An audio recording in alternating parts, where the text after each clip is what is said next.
ખાંડનો સ્વાદ આમ તો મીઠો હોય છે, પણ હવે ખિસ્સા માટે ખાંડ કડવી સાબિત થઈ રહી છે.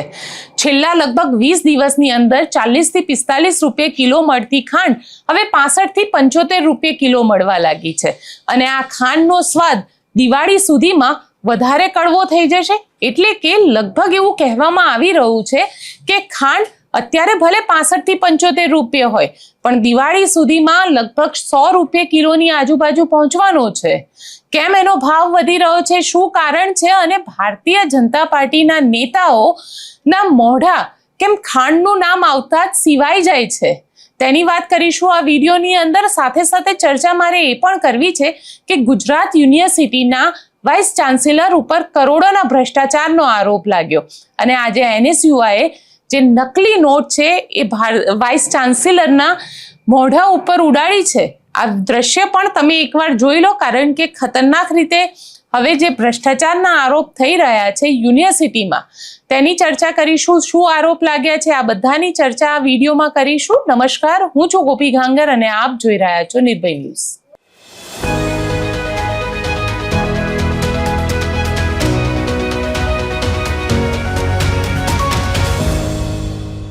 આપણે ત્યાં કહેવત છે કે ગોળ નાખો એટલું ગળ્યું થાય, પણ અહીંયા તો ખાંડ જે છે એ ખિસ્સાનો સ્વાદ કડવો કરી રહી છે.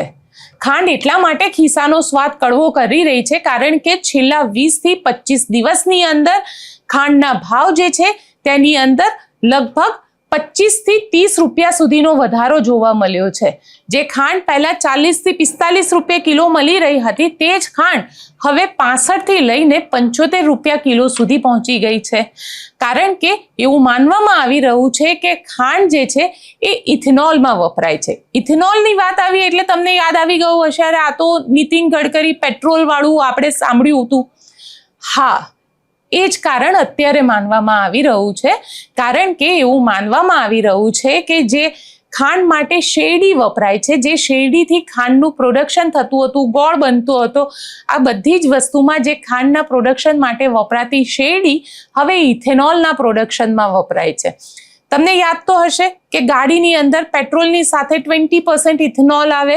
ઇથેનોલ આવે એટલે ગાડી ખરાબ થઈ રહી છે. આ પ્રકારની ચર્ચાઓ છેલ્લા 2 મહિનાની અંદર ખૂબ ચાલી, અને એ જ ઇથેનોલ શેમાંથી બને છે તો કે ખાંડમાંથી બને છે, અને ખાંડ કરતાં પણ શેરડીમાંથી બને છે. અને જ્યારે તેનું ઉત્પાદન થતું હોય તો ઇથેનોલની અંદર જે 100 રૂપિયાનો ભાવ આપણને મળતો હોય, તો પછી 40 વાળી શેરડીમાંથી બનતી ખાંડમાં કયા વ્યક્તિને રસ હોય.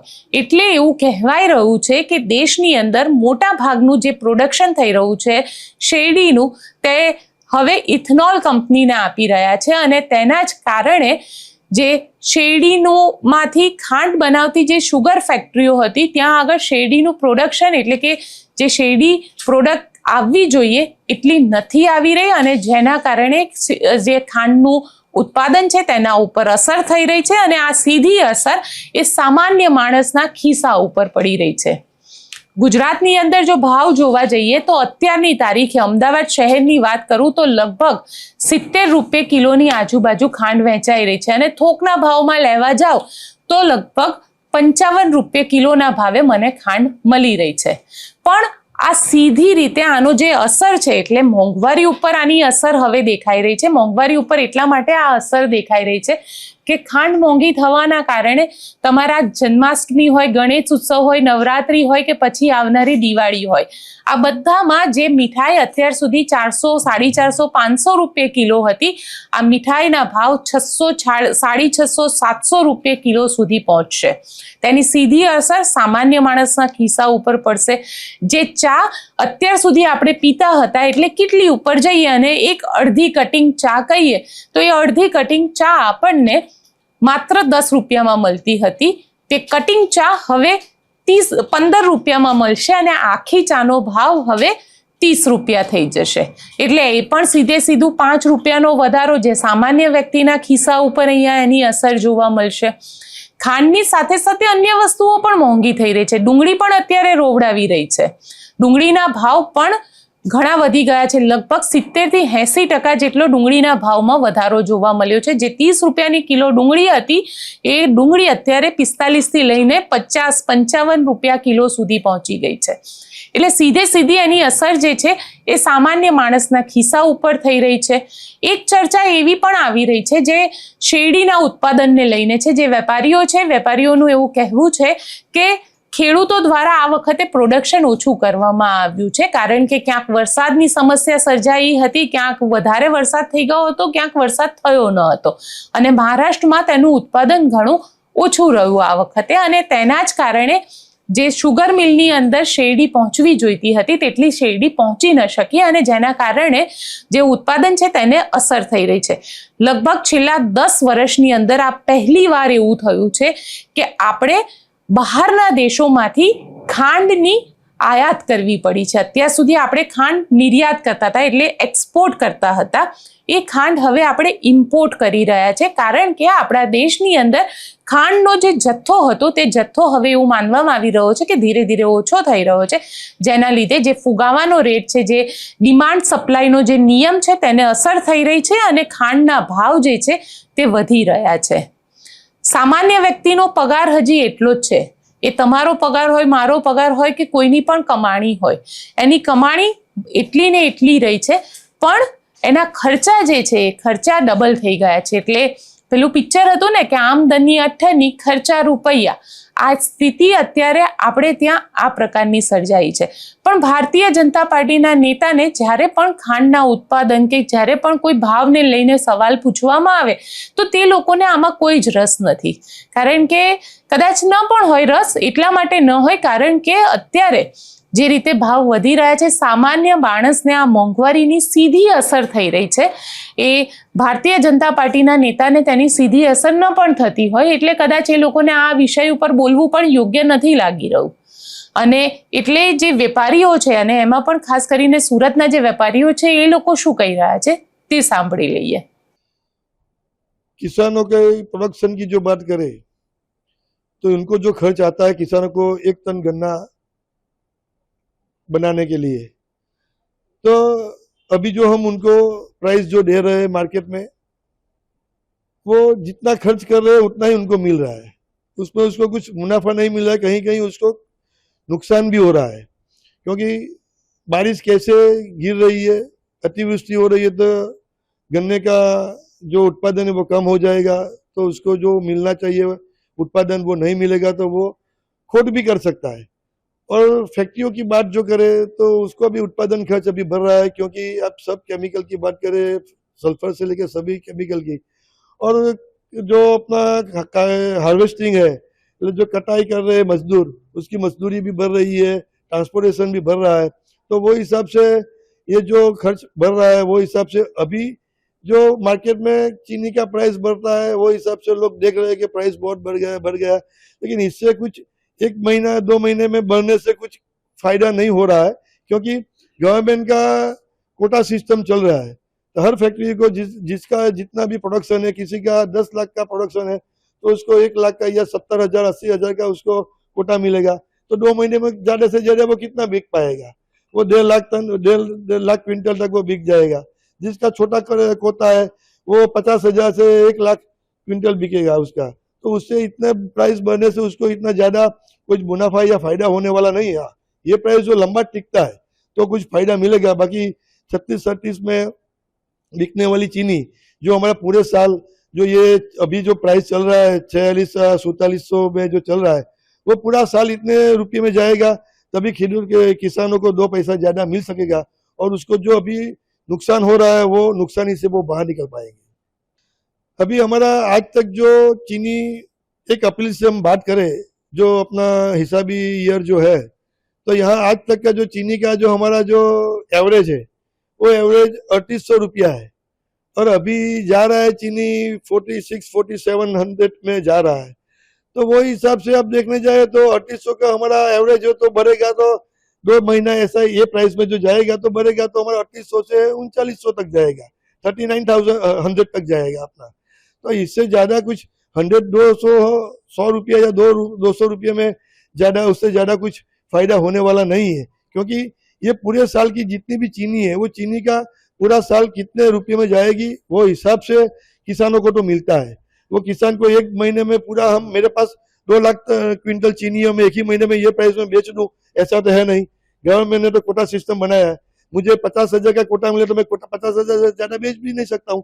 भले मुझे 5,000 का भी प्राइस मिल जाए तो भी मैं इससे ज्यादा बेच नहीं सकता हूँ। तो ये प्राइस कहाँ तक रुकता है, कहाँ तक ये प्राइस जाता है और इसके हिसाब से कितने महीने तक हमें ये प्राइस में हमारा चीनी जाएगा, तो वो हिसाब से हमारी जो एवरेज है वो एवरेज कितनी ऊपर जाएगी वो हिसाब से किसानों को फायदा मिलेगा। बाकी ऐसे कुछ इतना ज्यादा कुछ फायदा मिलेगा नहीं। और आप बात करो ग्राहक की, तो ग्राहक तो यूज कितना करता है, पूरे महीने में 1-2 किलो चीनी यूज करता है तो 10 रुपया 1 किलो पे उसको ज्यादा देना पड़ेगा, तो 2 किलो पे 20 रुपया जाएगा। तो ये एवरेज में आप देखने जाओगे तो साल में 6 महीना उसको ज्यादा देना पड़ेगा, 6 महीना उसको वो कम देने में वो चीनी खरीदेगा। तो 6 महीने में 20 रुपया की गिनती करोगे तो 120 रुपया हुआ। तो साल में उसको 120 रुपया देने से किसानों को कितना फायदा मिलता है, लेकिन उसको कितना नुकसान नहीं होगा क्योंकि वो किलो के हिसाब से खरीदता है, लेकिन किसान टन के हिसाब से वो बिकता है, बेचता है। तो वो हिसाब से जो चीनी भर रही है वो इतना प्राइस होना ही चाहिए। इससे कम प्राइस में चीनी जाएगी तो किसानों को पोसाएगा भी नहीं और चीनी किसानों दूसरे क्रॉप की ओर बढ़ जाएंगे और धीरे धीरे ये जो गन्ने की खेती है वो बंद होती जाएगी। હવે તમને મારે એક વિડીયો બતાડવો છે। આ વિડીયો છે સ્મૃતિ ઈરાનીનો 2019ની લોકસભાની ચૂંટણીનો આ વિડીયો છે અને સ્મૃતિ ઈરાની એવું બોલી રહ્યા છે કે ખાંડના ભાવ છે ફરીથી 19 રૂપિયા થઈ જશે। આ વિડીયો વધારે જૂનો નથી, માત્ર 4, 5, 6 વર્ષ જૂનો છે।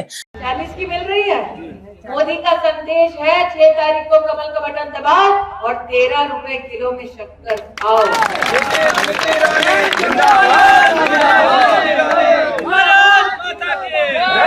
और मोदी ने जो कहा वो किया। 40 की मिल रही है। मोदी का संदेश है 6 तारीख को कमल का बटन दबाओ और 13 रुपए किलो में शक्कर खाओ।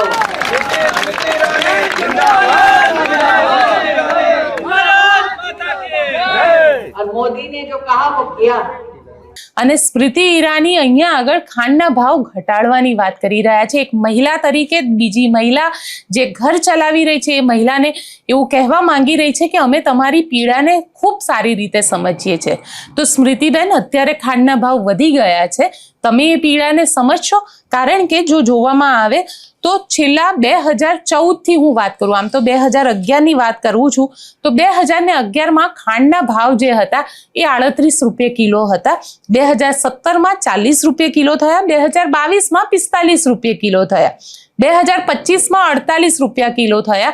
એટલે આમ જોવા જઈએ તો લગભગ 2-5 રૂપિયા કે એનાથી 2-3 રૂપિયાથી વધારે ભાવ વધ્યા નહોતા અને 2026 સીધો ખાંડનો ભાવ જે છે 75 રૂપિયાની આજુબાજુ પહોંચી ગયો છે। એટલે લગભગ જેને કહી શકાય કે 20 થી 22 રૂપિયાનો વધારો જોવા મળ્યો છે, જેની સીધી અસર જે છે એ સામાન્ય વ્યક્તિના ખિસ્સા ઉપર પડી રહી છે। હવે વાત કરી લઈએ NSUIની। ગુજરાત યુનિવર્સિટીના કુલપતિ નીરજા ગુપ્તાના સમયમાં લાખો રૂપિયાના ભ્રષ્ટાચાર થયાનો આરોપ લગાવવામાં આવી રહ્યો છે અને આ આક્ષેપ જે છે એ NSUI દ્વારા કરવામાં આવ્યો છે અને તેને લઈને NSUI દ્વારા માંગ કરવામાં આવી છે કે જે ગુજરાત યુનિવર્સિટીના વાઇસ ચાન્સેલર છે નીરજા ગુપ્તા, તેમના વિરુદ્ધમાં FIR થવી જોઈએ અને FIRની માંગ સાથે આજે NSUI દ્વારા જબરદસ્ત વિરોધ પ્રદર્શન કરવામાં આવ્યો હતો। NSUI ગુજરાત યુનિવર્સિટીના ઇન્ચાર્જ કુલપતિની ઓફિસમાં ઘૂસી ગયા અને ત્યાં આગળ વિરોધ પ્રદર્શન કર્યો। ત્યાં આગળ જગદીશ જોશી ઉપર નકલી નોટોનો વરસાદ કરવામાં આવ્યો। નીરજા ગુપ્તા હાયના નારા પણ લાગ્યા। નીરજા ગુપ્તા સામે 72 કલાકની અંદર ફરિયાદ નોંધવા માટેનું અલ્ટિમેટમ પણ આપવામાં આવ્યું છે। જો ફરિયાદ નહીં નોંધાય તો યુનિવર્સિટીમાં જંતર મંતર જેવું આંદોલન કરવાની ચીમકી પણ અહીંયા આગળ NSUI દ્વારા આપવામાં આવી છે।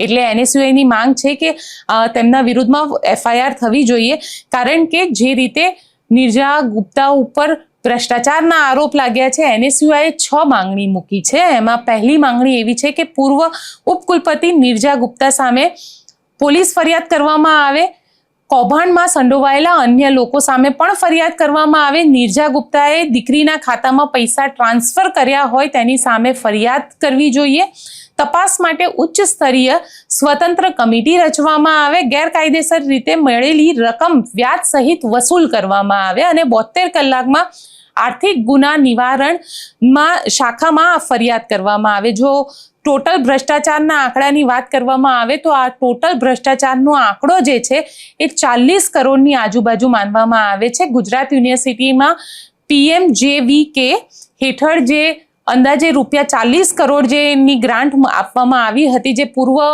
કુલપતિ નિર્જા ગુપ્તા સામે ગંભીર આક્ષેપ છે કે આ પૈસા જે છે તેમને પોતાના પર્સનલ યુઝ માટે વાપરેલા છે, તે પ્રકારનો આરોપ લગાવવામાં આવ્યો છે. અને સાથે સાથે આશરે 4.20 લાખનું કુલપતિના પગાર સાથેનું વધારાનું મહેનતાણું પણ મેળવ્યું છે, તે પ્રકારનો આરોપ લગાવવામાં આવ્યો છે. તેમને જે ખાતામાં ગ્રાન્ટ જમા થઈ તેમાં 9.84 કરોડ તેમના જર્મનીમાં રહેતા પુત્રના બેંકના અકાઉન્ટમાં ટ્રાન્સફર કર્યા છે, તે પ્રકારનો પણ આરોપ NSUI દ્વારા લગાવવામાં આવ્યો છે. એ દ્રશ્ય અને તેમના NSUI દ્વારા શું કહેવામાં આવ્યું તે પણ સાંભળી લઈએ.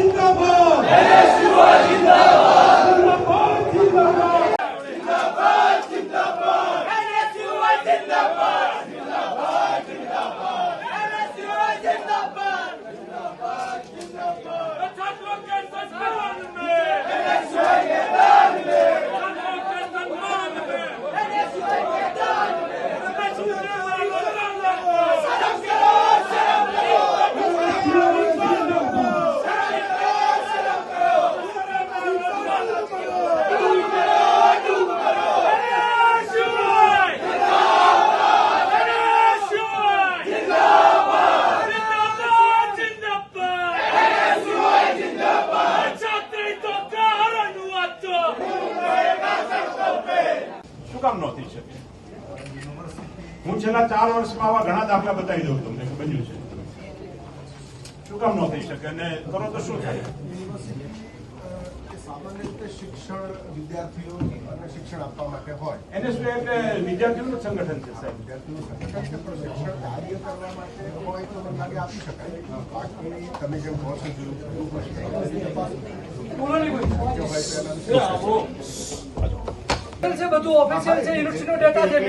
ગુજરાત યુનિવર્સિટીના ઇતિહાસમાં ક્યારેય બન્યો ન હોય.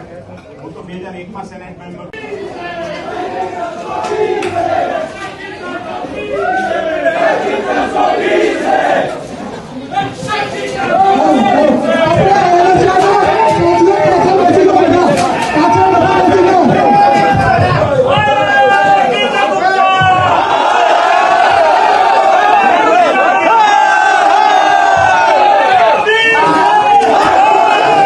સાથે સાથે વાત મારે બિહારની પણ કરવી છે, કારણ કે જંતર મંતર પર થયેલા આંદોલન બાદ બિહારની અંદર પણ આજે જબરદસ્ત આંદોલન જોવા મળ્યું. બિહારના જે છાત્ર છે, જે વિદ્યાર્થીઓ છે, તે રોડ ઉપર ઉતર્યા. ત્યાં આગળ જબરદસ્ત રીતે વિરોધ કરવામાં આવ્યો. વિરોધ એટલો ભયંકર રીતે હતો કે ત્યાં પોલીસ દ્વારા વોટર કેનન છાંટવામાં આવ્યો, તો વિદ્યાર્થીઓએ તે વોટર કેનનનો પણ ભરપૂર ફાયદો લીધો. વિદ્યાર્થીઓની માંગ છે કે જે રીતે ત્યાં આગળ સરકારી ભરતી પરીક્ષાઓની અંદર રિક્રુટમેન્ટ થવું જોઈએ તે રીતનું રિક્રુટમેન્ટ નથી થતું. સાથે સાથે જે પેપર લીકના મામલા છે તે પણ સામે આવી રહ્યા છે. સરકારની સામે તેમને હવે બાયો ચડાવી છે. જે દ્રશ્ય છે તે દ્રશ્ય પણ જોઈ લઈએ.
સમસ્યા તો આખા દેશના અલગ અલગ રાજ્યમાં સરખી જ છે.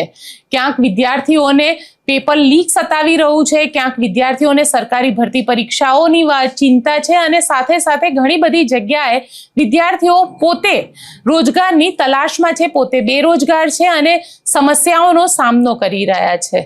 આપ પણ એમાંના એક છો તો અમને કોમેન્ટ બોક્સમાં ચોક્કસથી લખીને જણાવજો, અને અમારી ચેનલ નિર્ભય ન્યૂઝને લાઇક, શેર અને સબસ્ક્રાઇબ કરવાનું ભૂલશો નહીં. આભાર.